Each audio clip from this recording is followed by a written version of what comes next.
Well, hi, everybody. I am Mark Beiter. I am a palliative care doctor at Virginia Mason in downtown Seattle and the medical director of our palliative care team there. And I have the honor of talking to you all today about medical aid in dying. This is a big topic, and I'm hoping to give you a good overview. I want to say by no means is my goal in this talk to try and convince you that you should be participating.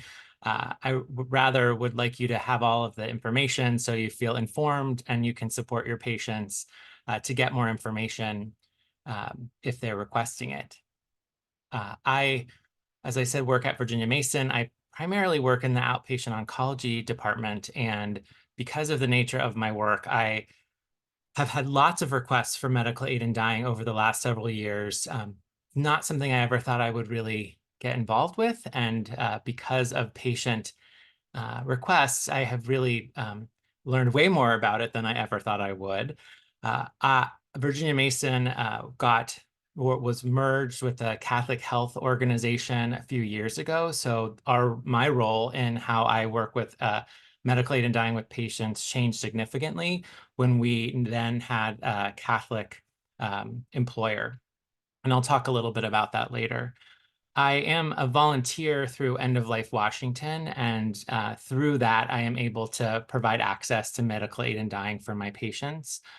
Uh, End of Life Washington is really an incredible organization. We're so lucky in Washington that they have come together. Their mission is really to uphold the rights to the full range of end of life choices, which includes medical aid in dying. They do that through advocacy, education, and support. We're going to talk about some of the updates that came out in 2023 legislation, and End of Life Washington was really huge in supporting that work. And I think they've really done an incredible job of making sure that patients have an understanding and providers have really good understanding about what this is, what's the standards, how do we do this correctly to really benefit our patients. So as I go through my talk, you'll see some End of Life Washington slides that I have used and incorporated with their permission. Their logo has a pink bird. So if you see that, that's just a signal that End of Life Washington has helped create that slide. Okay, so my talk is really in three parts. I want to talk about the background of what medical aid in dying is, what the legal framework is around that. And then I want to dive into the specifics. Really, what is medical aid in dying? How does it work? What are the roles of the people involved? What's the medication, et cetera? And lastly, I want to talk about how do you approach responding to requests for medical aid in dying? It can be a very personal topic. And so want to give you some framework to think through what does this mean for you, and how can you do some internal work to think about how to talk to your patients and families about this. And regardless of what your feelings are about it, when people ask for medical aid in dying, how can you partner in that dialogue so that you make sure that they feel supported with that request? All right, so lofty agenda, here we go. So just a little bit about the background. So the terminology around medical aid and dying is very confusing. However, when you go through the evolution of the different terminology, it actually really speaks to the complexity and all of the different um, viewpoints that have surfaced around how this process works.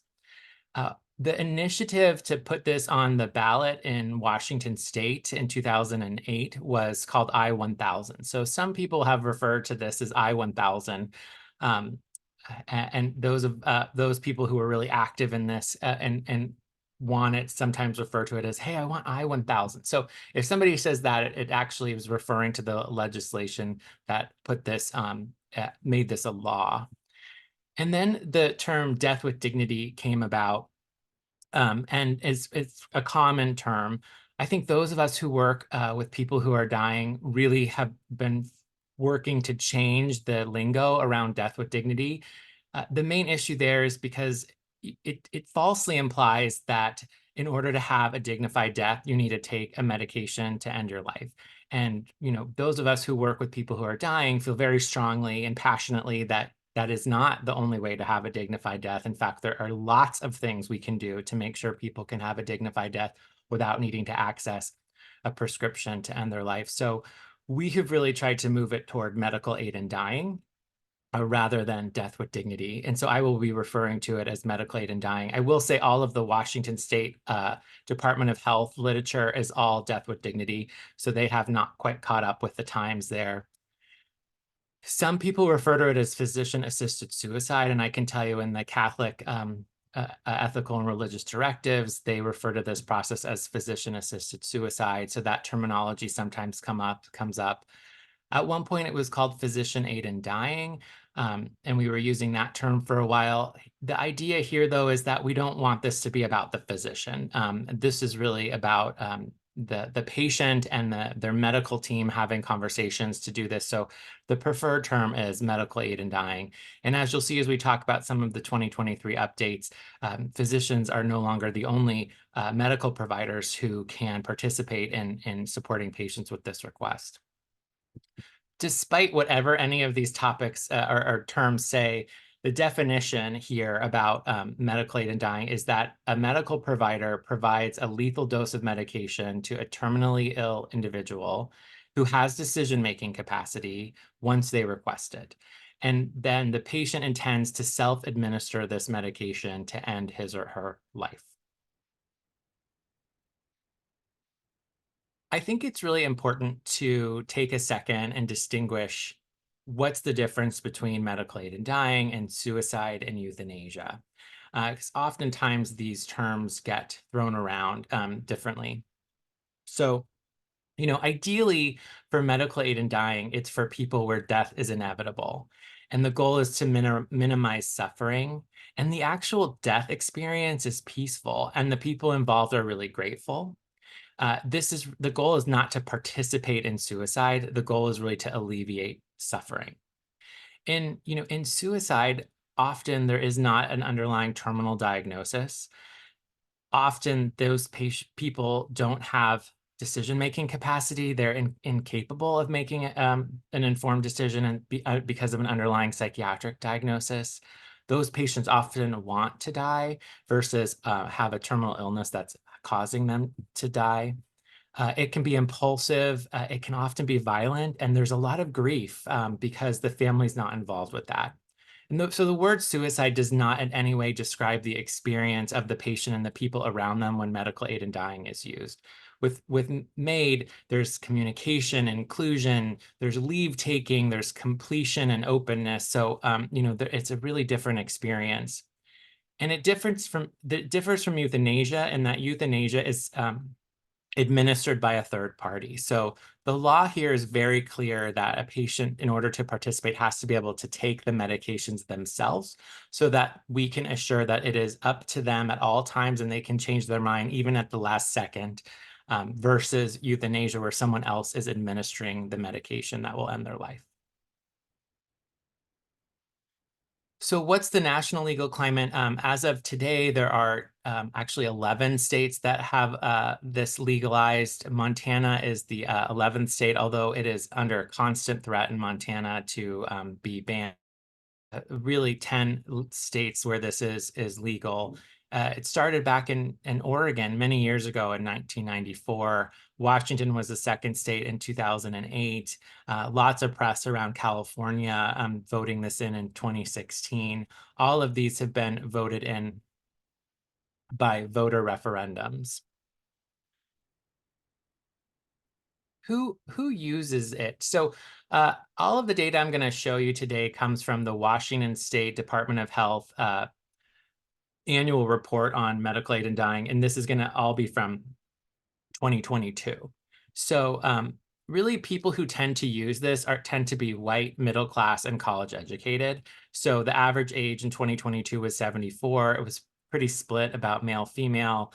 74% of patients had a college degree or some level of college education. 93% of them were white. 90% of them lived west of the Cascades. So this is certainly the population who is accessing this usually is middle upper class white people in the west side of the state. We really don't have any clear data of why this is and why our underrepresented patient populations are not getting access to this. They're doing some studies around that, but a lot of it is really just speculation at this point.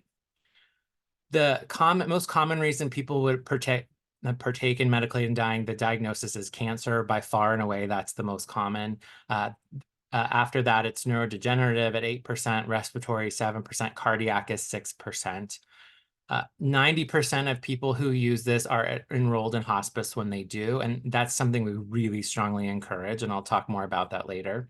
And 95% of them use it in their home.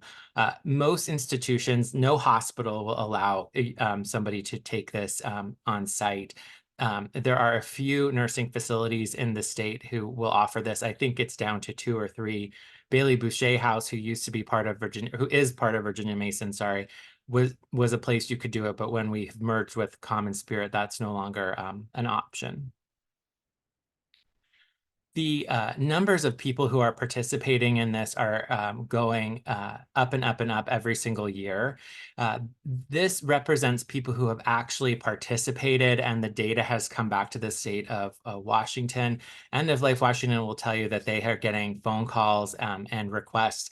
They are so swamped they can't handle the volume of people who are interested in having at least a discussion about this option.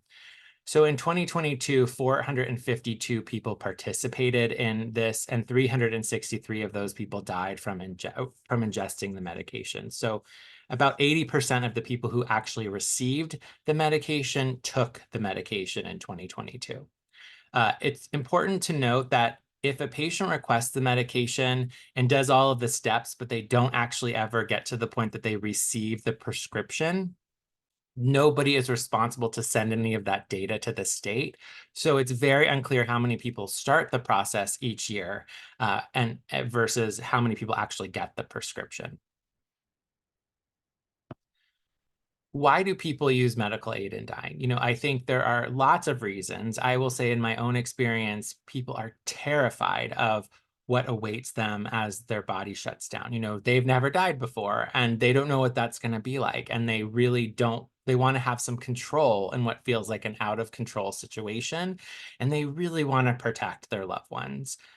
Uh, some of the most common responses are loss of autonomy, loss of ability to, participate in enjoyable activities, this loss of dignity, right? They don't want to have somebody changing their diaper and they can't get up and go to the bathroom.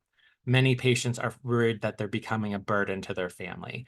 Of note, all of this data comes from the attending prescriber who checks boxes on the after-death reporting form. So this is the physician's impression of why the patient's taking it. Maybe they had that conversation. Maybe they're making some assumptions. I take a lot of this with a grain of salt because I don't know how realistic it is, although I do think it captures a lot of the conversations we have with patients. Okay, so that's some of the background. I want to shift a little bit into the nitty gritty of what's the law, what's the process, what's the prescription, so you have an idea of what that looks like when you're maybe counseling patients and families. So what are the requirements for a medical aid in dying? So, your patient has to be 18 years or older. They have to be a resident of the Washington state. To establish residency, this is not a huge thing. They have to have a driver's license or a bill from a location in Washington state. It is legal for people to move to Washington state just for this purpose. So that is allowed. They have to have a diagnosis with a terminal illness and have been told by a physician that they have 6 months or less to live.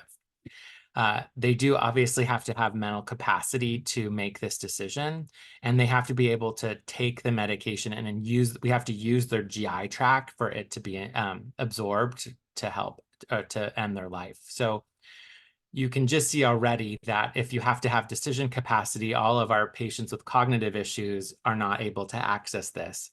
And if you have to use your GI tract, people with bowel obstructions and people with ALS and things like that who can't actually swallow or get the medication in, it can be a difficult thing to qualify for 6 months or less to live and still have the ability to actually swallow the medication. So that sometimes is a pretty difficult scenario, especially for our neurodegenerative patients.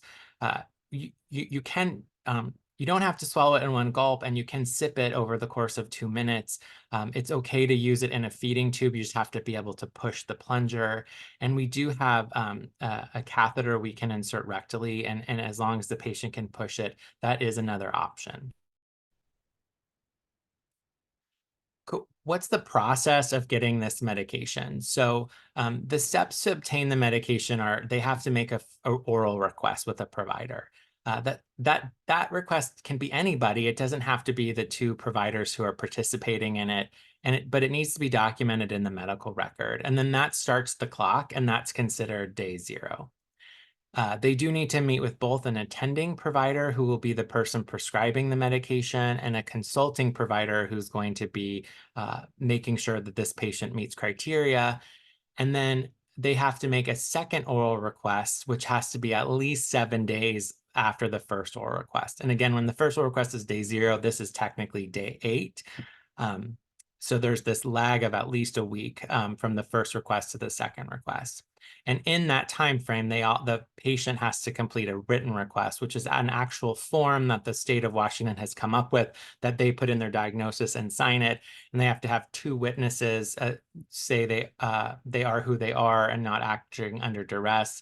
Only one of those witnesses can be a family member by blood or marriage. The other person has to be an acquaintance. Often End of Life Washington can help if patients don't have another person to sign this written request. Once these 5 steps have been completed, the attending provider can send in the prescription to a pharmacy at any point for 6 months. We do ask our patients to enroll with hospice care. I personally think that that should be a requirement.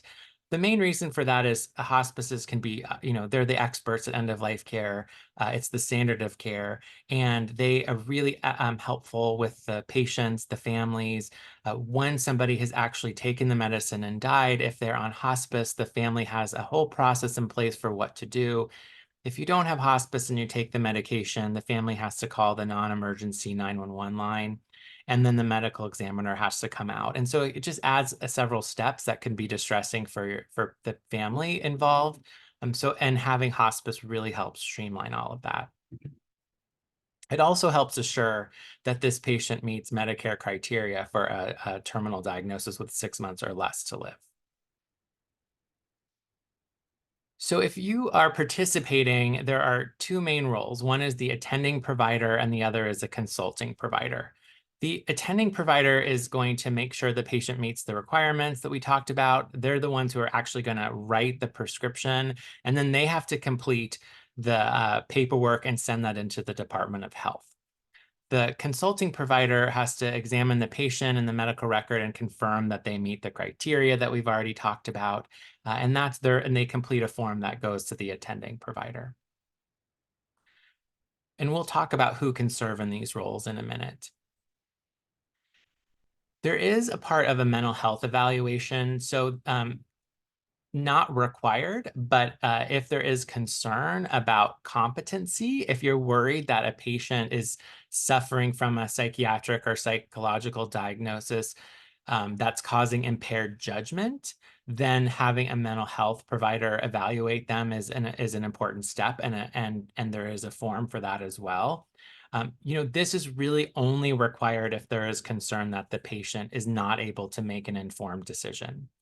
I want to say that again. This is only required if you're worried the patient cannot make informed decisions. People can have depression, and often they do. When you're dying, it's depressing. So having depression is pretty common in these patients. And having depression does not mean you have to have a mental health evaluation.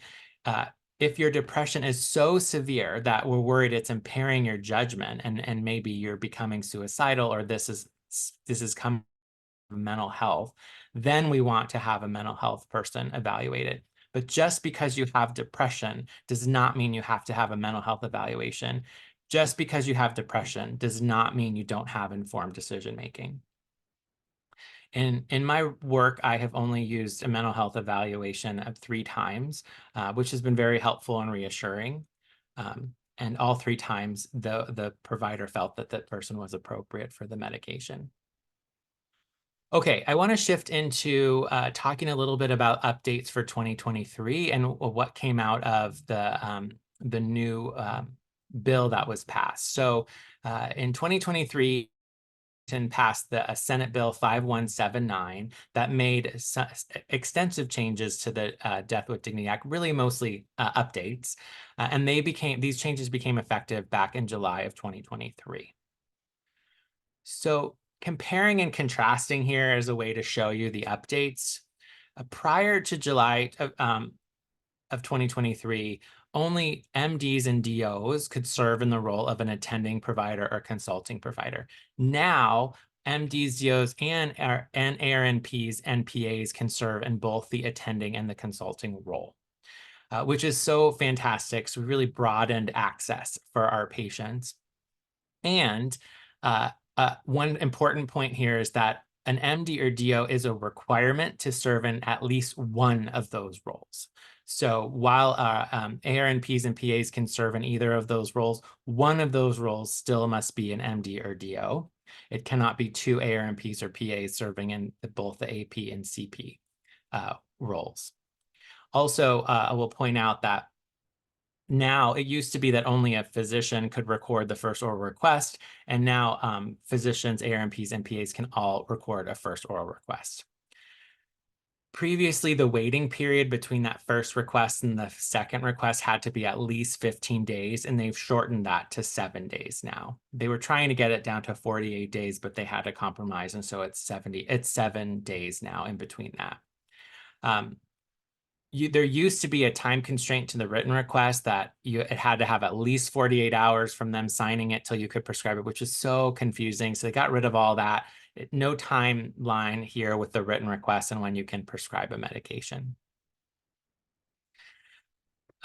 They have also broadened who can do the psychological evaluations. As you can imagine, there's not a lot of access to psychiatrists and psychologists who participate in this. So they broadened that to include independent clinical social workers, mental health counselors, and psychiatric advanced nurse practitioners.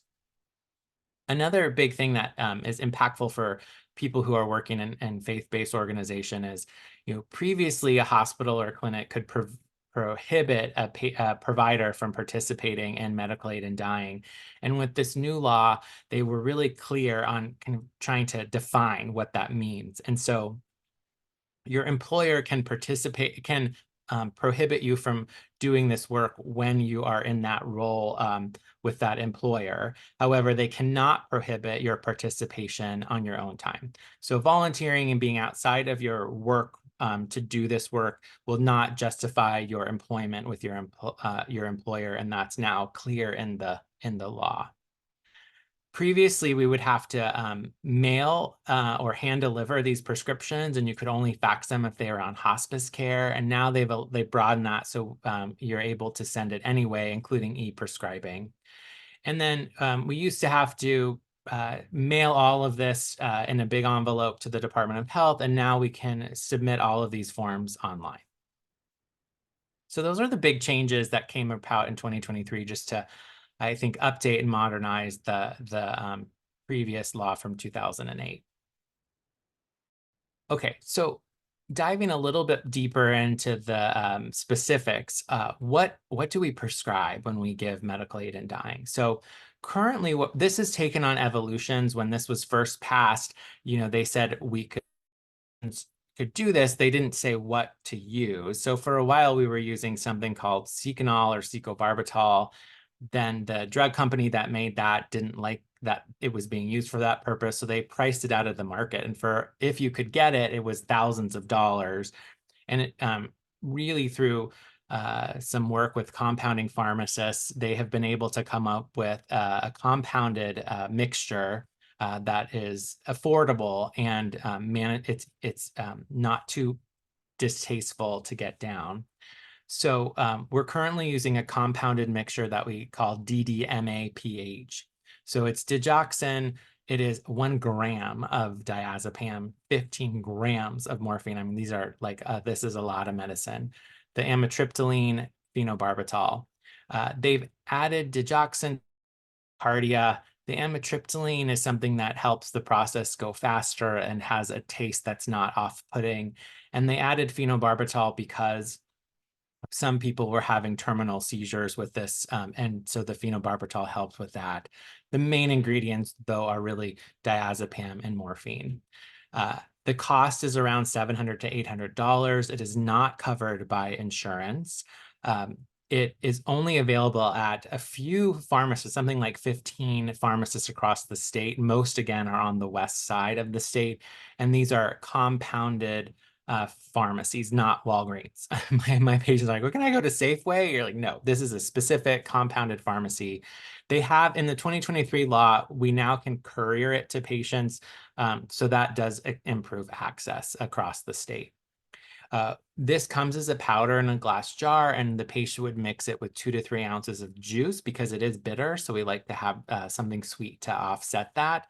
And then once it's mixed, they have about 2 minutes to consume it. So it doesn't have to be one gulp. They have to sip on it and get it all in about 2 minutes.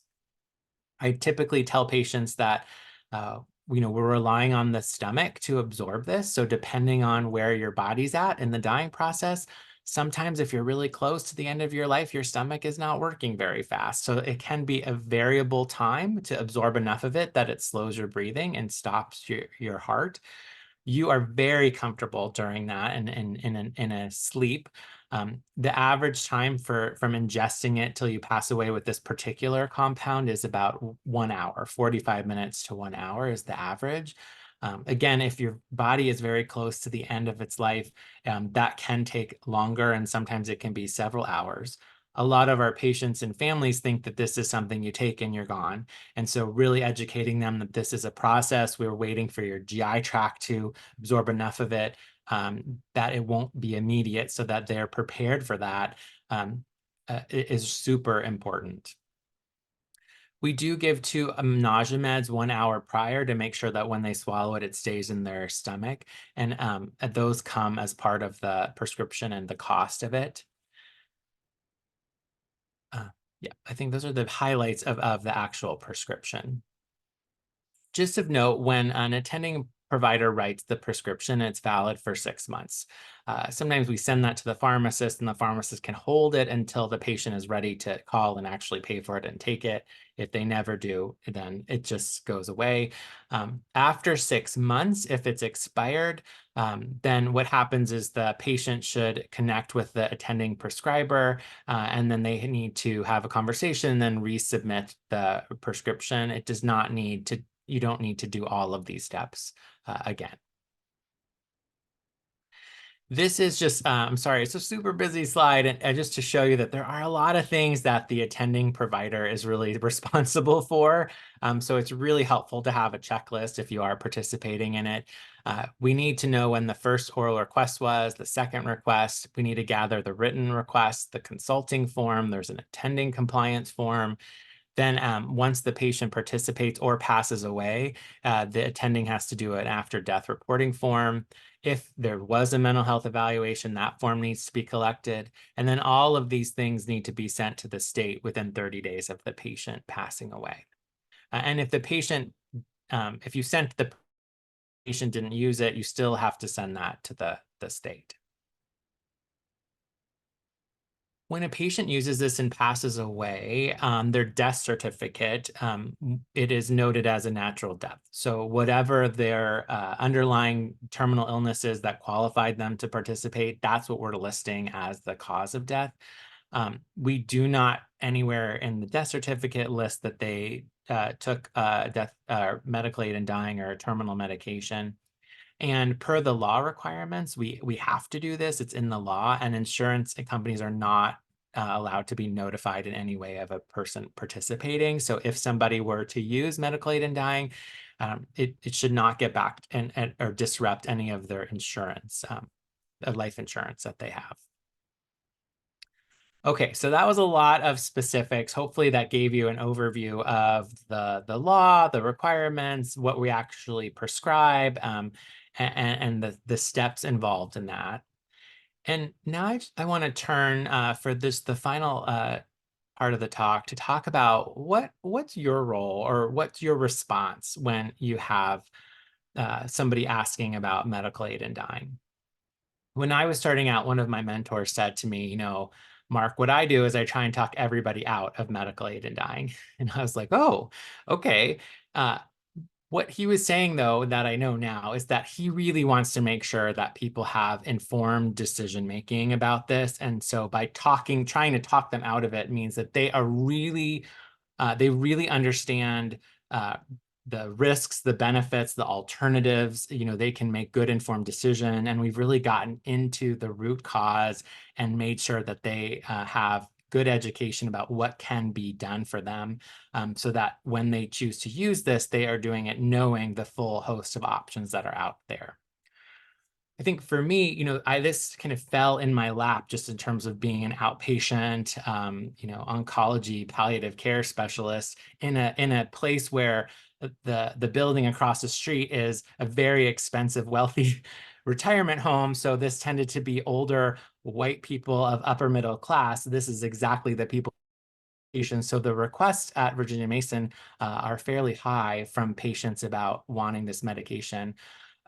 It's a really personal decision, and there are a lot of people I work with who want nothing to do with this, and I totally respect that. I think I had to really sit with this because I have to tell you, I'm not a giant fan of medical aid in dying. Like others who work in the end of life field, I feel like there is so much we can do that to help support them that I don't want them to have to resort to taking a medication to end their life. I will also say I have had so many people, I promised I wasn't going to allow them to have a terrible suffering death, and they've had a terrible suffering death. But those are not the people who are accessing medical aid and dying. So there's a lot of complexity to it. And on the flip side, the patients who want this, they are so grateful that somebody is going to listen to them, that somebody's not going to, make them feel bad about it, and who is going to, help support their decision making. I, as a volunteer for this, I have gotten more gratitude and praise from these patients and families than in anything else I've done in my profession to this point. It's really blown me away. I also feel the privilege if somebody is coming to me and asking about this, because what it means is that I have a good enough relationship, a strong enough rapport and trust that this ask me about ending their life. And that's a really personal thing. And so it is an honor to sit with somebody and have a conversation and really make sure that they have all of the information they need and that we can be on the same page about that. And I hate to think of sending somebody away from that relationship to do this outside of our relationship.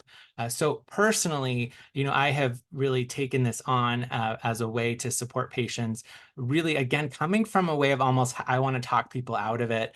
And if it really makes sense for them, I don't want them to have to go outside of our relationship, which is why I have chosen to volunteer my time in this. But that's my personal relationship. I think it is totally dependent on your own belief system.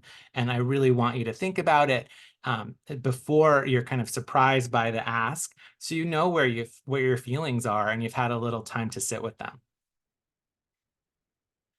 Um, you know, when we think about participation, there really are these overlapping arches that come into that personal decision making, right? It's kind of your personal ethics, and I'm going to talk a bit about that more.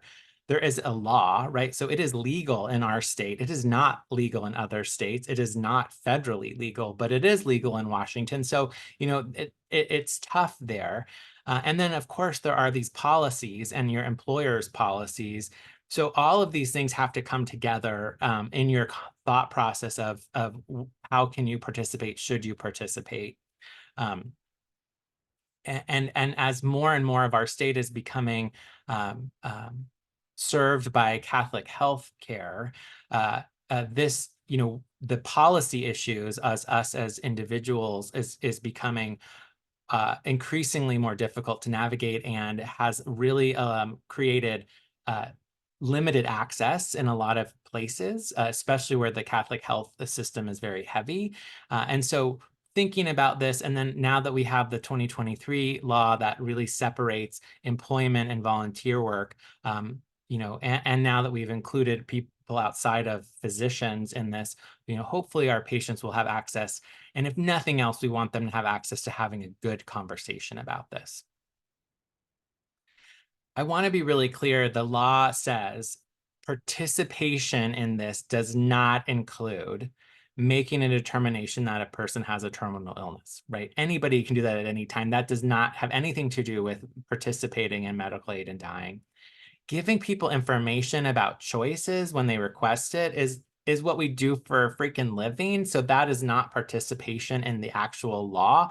That is informed decision-making, medical decision-making, educating our patients. We can always do that regardless of what our policy is at our institutions. And if a patient is asking about this, it is totally within your right, regardless of, again, policy, to refer that patient out for help, for other support. So sending them to End of Life Washington or to other volunteer providers in the community is certainly an option. And again, now we have pretty clear documentation in the legislation that participating as a volunteer would not violate your contract with your employer if their policy says you are not unable to participate. The ethical issue here is really around harm. Do you see this as causing harm when you're giving somebody a medication that will end their life, or is it an act of mercy? Are you relieving suffering? And again, this is a really personal choice. We take the Hippocratic Oath to do no harm. And so there's a lot of conversation and debate about this nationally. I'm not going to spend much time here, but really this comes down to what your own sense, what your own personal ethics are about, where you fall in seeing medical aid and dying as either an act of mercy or causing harm. And again, that's really personal. And I think it's important to respect each other's own autonomy here to think about it. And nobody should be forced into doing this. And on the flip side, everybody should know how to respond when a patient asks for medical aid and dying. So for the last couple minutes here, I want to just present an approach of how you might respond when a patient asks for medical aid and dying, irregardless of your personal feelings or your ethics, or if you're going to participate or not participate. If somebody is being vulnerable enough to ask you for medical aid and dying, we really want to respect that request and not make them feel violated and alienated. And so I want to present a few steps on how to do that. These steps come from the annual assembly for AHPM I attended back in 2017. So this was after the law passed in Washington, and there was this great talk on how to respond to patients asking about medical aid and dying. Dr. Greg Vanderkeef, who is a big palliative care provider through Providence here in Washington State, was one of the speakers. Their recommendation is when somebody's inquiring about this, number one, clarify the request. What is it that they are actually asking you? Is it for the medication, or is there something more there? Two is assess the underlying cause of the request. What's really at the heart of this request? And then three, no matter what your belief system is, affirm your commitment. We talked a lot about this when we are doing goals of care conversation, is that even if we don't agree with the plan, we really want to affirm that we heard it and we want to support our patients. So that's a huge part of this as well. And then spending some time, talking people out of it, right? Addressing the root cause of the request, giving them education about options, and then realizing that this doesn't have to fall on your shoulders alone, that there are lots of supports out there. Perhaps instead of it being a palliative care person they're seeing once, this might be a better opportunity to engage their primary care doctor and their specialist who they've known for years, or refer them to End of Life Washington. So just diving into those steps briefly. So clarifying the request, right? Think about a patient who comes in and says, I'm ready for this to be over. Can't you just give me that med to end my life, doc? Are they really asking for that medication? Is this an emotional cue or is this an informational cue, right? We've heard a lot about that. So this would be an awesome time to use your explore nurse statement, right? Tell me more, right? Would you mind sharing a little bit more when with me when you say, I want that med to end my life? What do you mean by that? Right. And a lot might come up here, right? It may not be that they actually want a medication. It may just be like they're really tired of this, they're worried about the end of their life, they feel like they're a burden. These things that can come up underlying this emotion that we can then tend to. So don't just assume when somebody says, hey, give me that med, that they're actually asking for that. It really might be coming from it might be a different kind of emotional request that we need to dig deeper with. What are the underlying causes for this request, right? We've talked about the common reasons people might ask for medical aid in dying. I really think of this as a mini goals of care conversation, right? So you're interested in medical aid in dying. What are you hoping for? What's most important to you? What are you worried about, right? Those types of things are really those bread and butter questions we know so well. Those are going to give us an idea of what's the underlying cause, and then how can we make sure that there is no knowledge gap and we can fill those gaps and then make a recommendation. So important that we do not alienate our patients here.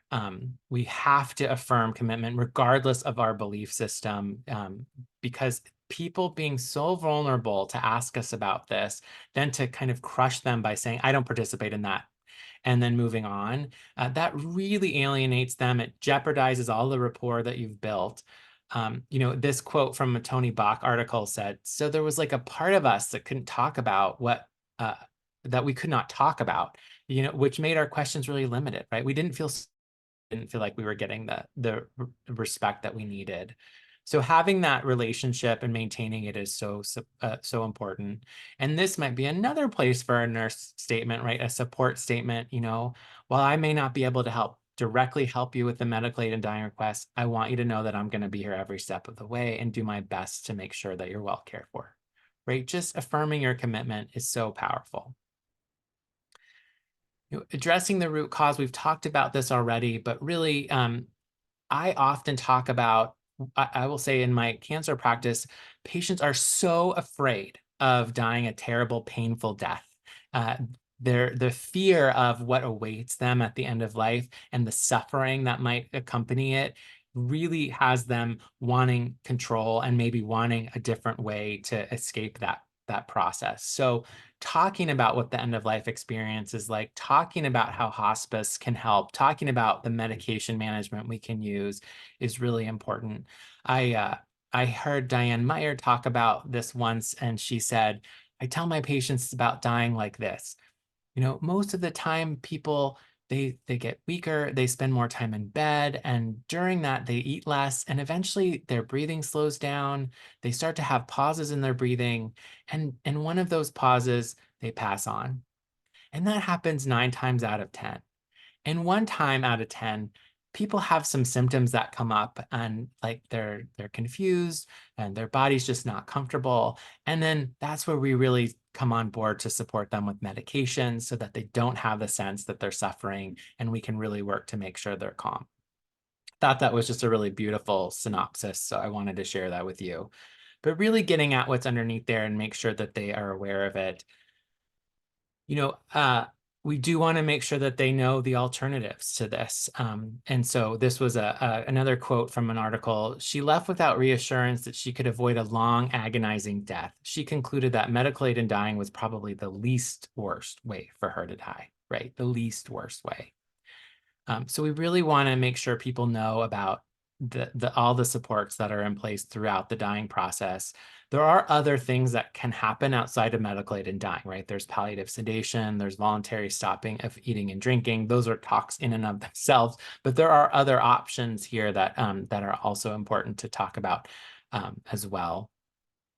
And lastly, just make sure that you're not alone in this. Bring in other people who know them well. Talk to End of Life Washington. They have videos, they have volunteers, just a great program for that kind of support as well. So just to review, when people are asking you about medical aid in dying, the 6 steps I propose that you think about are: clarify the request. What are they actually asking for and that you need to explore deeper? Um, assess what's at the heart of their request. Where is this coming from? That goals of care conversation. What are you hoping for? What are you worried about? No matter what, affirm your commitment to this patient. Use those support statements. Try and get underneath the root cause and talk about the alternatives and the ways we can approach it. Make sure that they have a good education. And lastly, don't feel like you have to do this alone. And so I'm putting up a resource for End of Life Washington. They have an excellent website. They're a completely free service for patients and families. They have volunteer advisors, which are really helpful. So they're really the one-stop shop, I think, for thinking through all of the choices with end of life, including medical aid and dying. And please, if you have questions, reach out to me. My email's at the beginning of it, and I'd be happy to take any questions at any time. We covered a lot, and just really a lot of gratitude for listening, and thank you so much.